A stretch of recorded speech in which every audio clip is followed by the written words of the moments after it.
Is it good? Am I moving too much? Wait.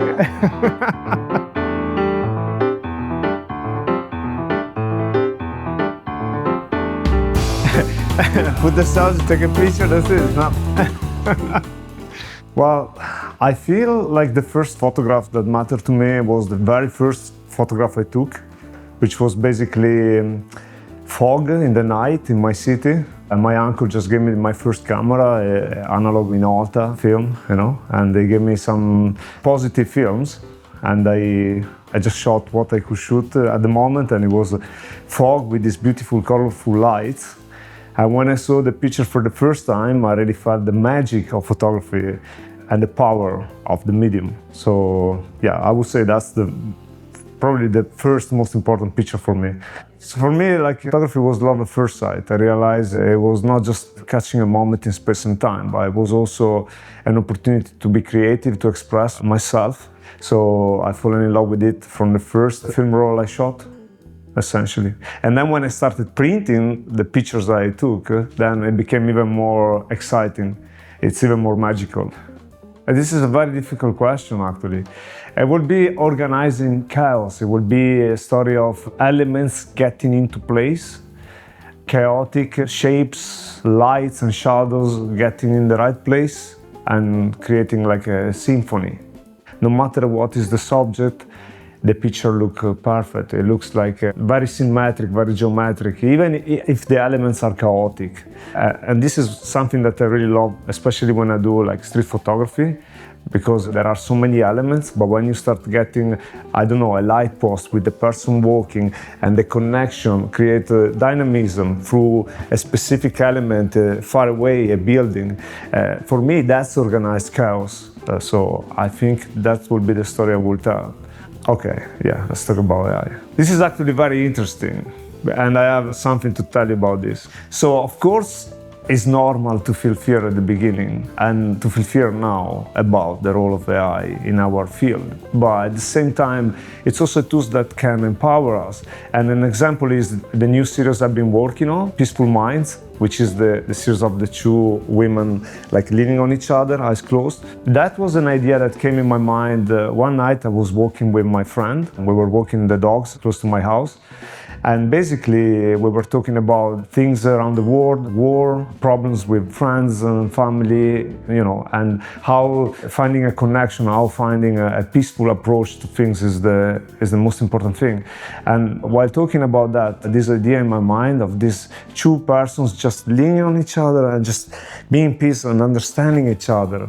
And so I went back home, and the first thing I did was to go on ChatGPT and explain my idea, explain what I wanted to see. So I described two different races, Asian and mixed race, women in their 30s, leaning toward each other, not in a sensual way, but in a very relaxed, serene, peaceful way.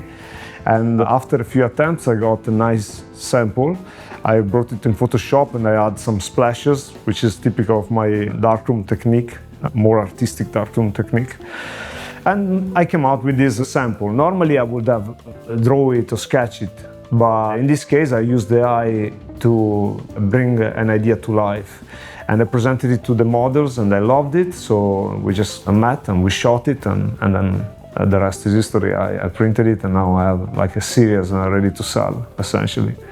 My bigger fear is the fact that AI and the new technologies in general are taking a lot of our jobs. Okay, but they can't take our art away. They can't take our need for expressing ourselves, and especially they can't take our work, because what I did with Lockdown 20, AI can never do it because it's history. You photograph a moment in space and time, that's it. AI can't do that. So I feel safe from that perspective. Analog photography for me is a safe haven. And that's why, my journey started from analog photography when I was a teenager, 14 years old. Then I moved to digital when nobody has the digital camera. Then I moved to mobile photography when phones started being serious about phone cameras. And now I'm back to analog photography. With Lockdown 20, I went back full force. And now I'm exclusively working with film, apart from a few projects like the Northern Light project that they wanted me to shoot on iPhone, but the rest I shoot it all on analog photography, medium format film. The film is the testament of its own authenticity. The imperfections that we see in a print, like the dust, the hair, these are the DNA of the medium. It's the proof that this is real, that this comes from a specific camera. Especially, I have a carrier on my Hasselblad 500 cm that it keeps scratching the films on the side. Like 1 millimeter from the edge of the film, there is always a scratch. That's distinctive of that film carrier, and I use it to prove that this comes from me. So authenticity, two things for sure. It's the medium, as explained, analog photography, and it's also your own voice, your own style. So decide what to do. Like for example, with Peaceful Mind, I thought about the need to express a sense of peace in a chaotic world, and then I use this splashing painting technique. That is something I developed when I was, again, a teenager in the darkroom, and it works just perfectly fine. And for me, that's authenticity, because it's me. People that know me know that it's me. And then, of course, you can say, oh, but you're not limited to that style. No, I do architecture, I do models, I do commercial projects, and we did together as well. But everyone that knows me well knows that one thing for sure, the attention to detail, the perfectionism that is almost a disease at that level to which I aim, it's something that characterizes my style, and the fact that I'm never happy with what I do, never 100% happy, because I will always see it better than it is, That's probably the most authentic side of my work. This picture is interesting because during the pandemic, everything happened fast. And I thought, okay, we need to document this in the most authentic way. And that's why I decided to shoot on film rather than digital, so that we could have the proof that this moment was real.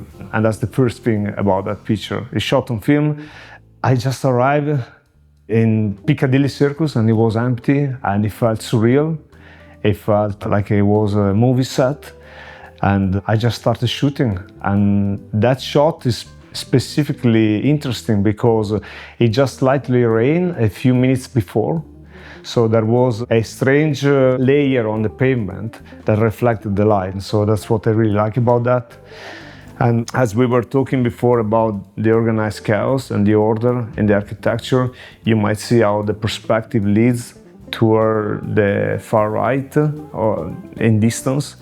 It creates dynamism in a place that used to be full of people and vibrant with cars and motorbikes and lorries and noise of every kind, and it is just empty beyond imagination. And the good thing about this picture, like many others in the series Lockdown 20, is that there is this augmented reality feature that allows you to use your phone to view the post-lockdown version of that same picture. So if you download Artivive and you point your camera at that picture, you can see the post-lockdown version. You can see a video of the people moving around, and it's just beautiful in my opinion. And this is great because it's an integration between the analog and the digital world. So in my opinion, that really represents my work and photography in general. No, I never cried. I never did, but I've been very amazed by some of the pictures when I took them. Like the Northern Lights, when I look at the picture of the Northern Lights, I was like, wow, because you can't see Northern Lights the way a camera can see it. So you can't see the colors so beautiful and vibrant. So yeah, that really gave me goosebumps. But also, I get really emotional when I see the Milky Way. I like photographing the Milky Way. And I got very emotional when I saw this print, The Peaceful Mind, the first one, coming to life, because with the splashing techniques, you just see it appearing from the paper, and it was like, wow, this is just beautiful. Photography can inspire. And it did inspire. Photography inspired a lot of people, and it touched people's heart in so many ways. I'm sorry I have to say this. The Palestine issue as something that burns into my heart and is part of the reasons why I decided to make the series Peaceful Minds. It's just absurd that we have to witness this. And when I see these pictures of like cities destroyed and like kilometers of queues of people that has nowhere to go, nothing to eat, nothing to drink, and they just wait to be basically killed. That is a picture that for me is like a top of photography, in the sense that it really gives me the sense of the tragedy of a moment, you know? It touches me, it communicates more than thousands of words. You don't need to know who is right, who is wrong. You need to see the tragedy to understand. So that's why I'm saying like photography can really touch the heart if you have a heart. If you don't, then it's your problem. I don't know what can touch you at that point. I'm just a creator, I just bring it to life. They don't talk about me. They always talk about themselves. All the pictures I create, there is no me. They don't talk about me. No. This goes into street photography. There's so many of them.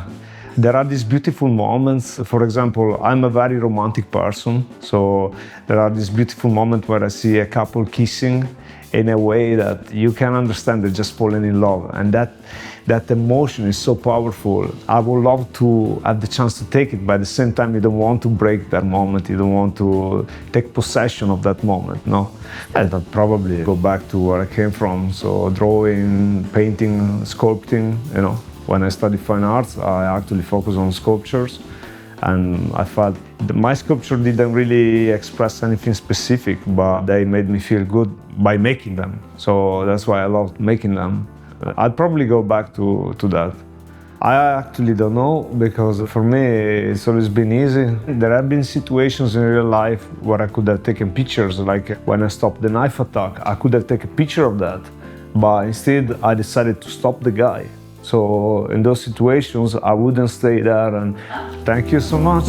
Well, I hope I didn't, wait, freeze the body, you know, keep the mouth and freeze the body.